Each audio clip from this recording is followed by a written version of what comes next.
people are actually out and about right now. This is the main road coming onto Fort Myers Beach. We're anticipating similar conditions to what we saw with Hurricane Idalia last year. So we're going to be keeping a close eye on that with the 45 to 55 mile per hour winds that we're expecting. We're on that dirty side here, which is why we continue to see these rain bands pushing on it. We're really starting to see the effects of Tropical Storm Debby here at Fort Myers Beach. As you can see, it is already starting to pick up here. We are at the Diamond Head Resort at this moment. Take a look at Minnesota Key Road behind me. You can see it's starting to get completely flooded out as the massive waves here are causing water to rush up onto the road. It started flooding in Times Square. We were waiting for high tide to happen, and then we just weren't able to stay there long. It started to get way too windy, and then the road started to get bad. And then Mahmoud, you started taking video.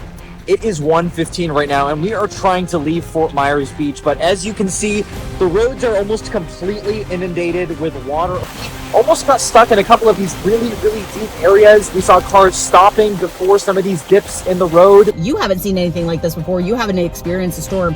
What did you think of it? You guys, intense flooding within just a couple of minutes. We saw waves of water going up into local businesses over here. We were forced to make a U-turn, come here on the bridge so that we can get away from that water because it's dangerous to drive through that. And we saw other cars evacuating from those nearby businesses, and people seemingly trapped within them weren't able to get into their cars. The city has shut down most of the streets here in downtown Punta Gorda between US 41 North and South because of the flooding that we're experiencing. This behind me is Taylor Road, and there's got to be about a foot of water, standing water here on the road.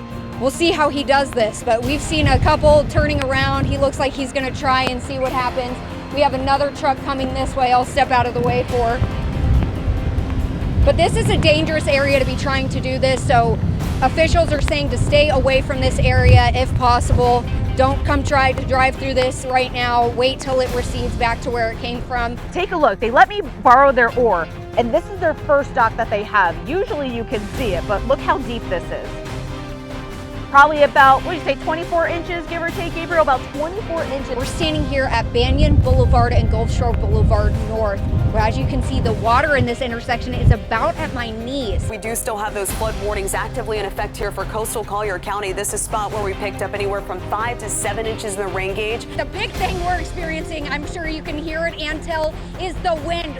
We've been seeing these turbs just going crazy all night. Same with the palm trees here.